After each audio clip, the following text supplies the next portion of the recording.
Been diving deep into the political landscape all day today, and what I've witnessed with Donald Trump has been nothing short of a masterclass in frustration, boiling over into something far more public and pointed.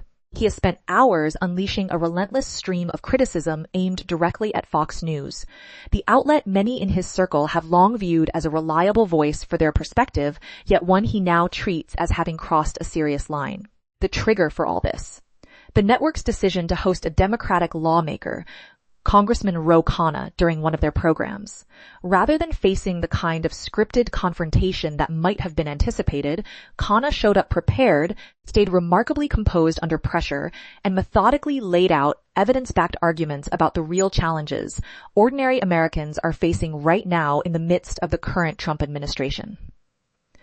The hosts appeared genuinely taken aback, falling into moments of silence because the points he raised were delivered with such clarity and supporting details that immediate rebuttals simply didn't materialize on the spot. From my vantage point here at Continental Briefing, this exchange stands out as a powerful reminder of how effective communication rooted in reality can cut through even the most carefully constructed media formats.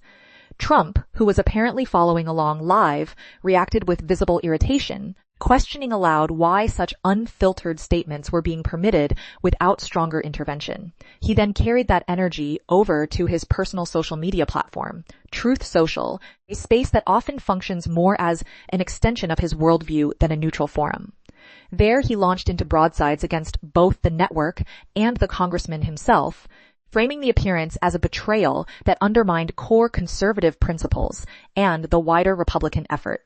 It felt like a complete unraveling of his usual control, the kind of reaction that reveals underlying sensitivities when narratives slip out of alignment. In the post that captured so much attention, Trump detailed how viewers could absorb what he considers sensible coverage throughout the day on Fox is only for a figure like Congressman Khanna to come on, and in his view, spin falsehoods repeatedly without meaningful challenge from the anchor handling the segment, Jackie Heinrich, in this case. He suggested this one moment erased the entire productive conversation that had been building, and he extended his critique to other guests such as Bill Maher or Hakeem Jeffries, describing them in highly critical terms and arguing that allowing these voices on air ultimately damages the party's chances at the polls. Despite praising many individual contributors at the network for their strong work, Trump concluded that such inclusions explain why a vast majority of Republicans have grown disillusioned with Fox and why electoral success feels harder to achieve. Who exactly was he implying when he referenced the network's standout voices? It certainly seemed like a pointed remark toward anyone not echoing his line perfectly. But Congressman Khanna responded almost immediately, maintaining the same steady demeanor that had defined his television appearance. He acknowledged this as the second direct attack from Trump that day and used the moment to outline why he makes a point of appearing on outlets like Fox. His focus, he explained, centers on forward-looking economic strategies designed to revive manufacturing through new steel facilities, ship construction projects, and battery plants in regions that have long suffered economic decline. He makes it a habit to engage directly with people from all backgrounds, including those who supported Trump, always prioritizing substance over personal barbs. In Khanna's estimation, this approach represents the most promising route for Democrats not only to prevail at the ballot box, but to foster genuine national unity in a time when division runs deep. What adds even more weight to his credibility is the track record of actual collaboration across party lines. Khanna has teamed up with Republican Representative Thomas Massie of Kentucky on efforts to bring greater transparency through the release of the Epstein files, an initiative that strikes at core issues of accountability and has lingered as a point of significant discomfort for Trump and those around him.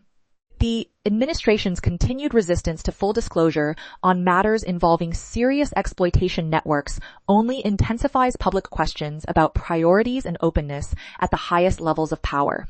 This kind of cross-azle work shows a commitment to results over rhetoric, something sorely needed in today's climate.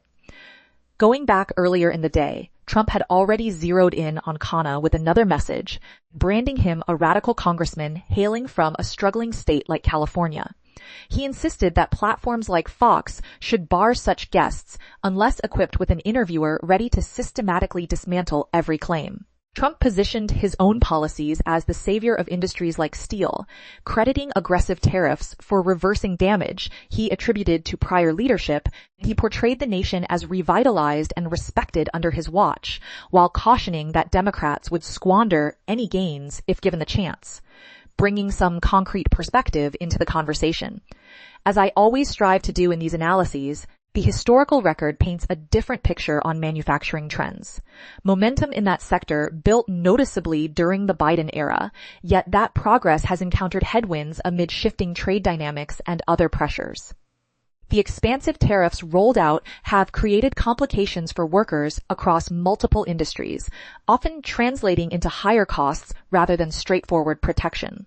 Trump's repeated assertions about enormous financial windfalls from abroad or prospective initiatives involving gold cards and symbolic gestures strike many as more performative than practical solutions to the pressures families are feeling today. Khanna's reply cut straight to the heart of the matter with a sharp observation about the inconsistency of championing domestic steel while relying on imported materials for personal ventures. He renewed his call for bipartisan action, specifically inviting support for legislation that would deliver meaningful rebuilding for American steel production. If you're curious about the exact interview segment that apparently pushed Trump over the edge and fueled this extended outburst against the network, it featured Khanna speaking with conviction about the political outlook. He voiced strong confidence that Democrats would reclaim the House, grounding that prediction in tangible public frustrations such as climbing prices for gasoline and groceries, widespread unease over the conflict involving Iran, delays in addressing the Epstein materials and related responsibilities, and unease with recent judicial outcomes. He voiced particular regret over the Virginia Supreme Court's intervention in an election that appeared to reflect voters' clear choice. He drew attention to Supreme Court actions that risk diminishing representation for Black communities in southern states, districts earned through decades of struggle led by civil rights pioneers like Dr. Martin Luther King Jr. and John Lewis. For Khanna, these developments transcend simple partisan calculations. They represent potential reversals of hard-fought societal advancements in equality and voice. In follow-up remarks during the same discussion, he reinforced that Virginia voters had made their preferences known and that courts ought to defer to democratic outcomes. Yet the more profound concern, he argued, involves the Supreme Court's broader signals about altering districts with deep historical significance, such as one in South Carolina tied to long-standing patterns of exclusion following the Jim Crow era. The first Black representative from that state in over a century came after those barriers began to fall, and now questions arise about sustaining that representation, especially in a place with roots in the nation's early history of slavery. This, he stressed, touches on legacy and historical memory far beyond routine politics. Another element that clearly resonated and perhaps stung the most involved Khanna's take on international relations, particularly Trump's anticipated visit to China and meeting with Xi Jinping. Trump has appeared eager for the optics of standing alongside the Chinese leader in formal settings, yet Khanna pointed to potential trade-offs, including strains on U.S. partnerships across Asia and shifts in regional dynamics where China has welcomed Iranian officials warmly and bolstered ties that complicate American interests. Republicans have frequently positioned themselves as resolute on China, but Khanna gently probed the gap between that branding and actions that seem to sideline allies like Taiwan in pursuit of high-profile summits. During a tour of industrial heartland states, including Pennsylvania, Ohio, and Michigan, Khanna expanded on these themes by calling for stronger outcomes for farmers hit by reduced access to Chinese markets, for crops like soybeans and corn. He flagged problematic patterns in Chinese-backed operations stateside, including facilities that may bend labor rules or rely on improper workforce practices, using an Ohio glass manufacturer as an illustrative case. He urged clear messaging from the president against subsidized dumping and unfair competition, highlighting the sight of Chinese steel at ports like Cleveland when domestic alternatives from producers such as Cleveland Cliffs exist. These concerns, he noted, transcend party lines, as evidenced by his ongoing partnership with the committee chair on blocking Chinese-linked vehicles and enforcing equitable standards for American manufacturing.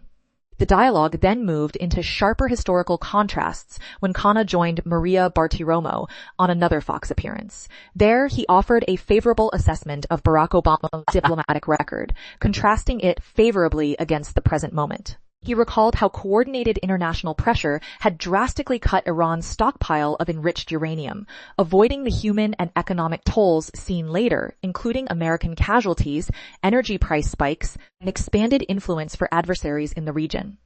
Khanna described Obama's approach as thoughtful homework that assembled a broad coalition including China, Russia, and European partners to steer Iran away from nuclear escalation. In contrast, he viewed current strategies as more reactive and influenced by select voices, expressing clear reservations about allowing outside forces to shape U.S. decisions. The president, he maintained, must set the direction independently for the nation's interests. On the specific question of the Iran situation, Khanna was direct and urgent, calling for an immediate end to hostilities through negotiation. He connected the conflict's ripple effects directly to hardships for working families. Higher costs for fuel, food, and housing tied to disruptions in vital passages like the Strait of Hormuz. Even polling indicated substantial Republican support for talks, he observed, alongside endorsements from international moral authorities. Escalating spending on prolonged engagement, in his view, only compounds domestic strains rather than resolving them. Khanna further critiqued the tone of negotiations, arguing that extreme threats or language implying mass harm to Iran's population are neither required nor wise for achieving practical goals like reopening sea lanes.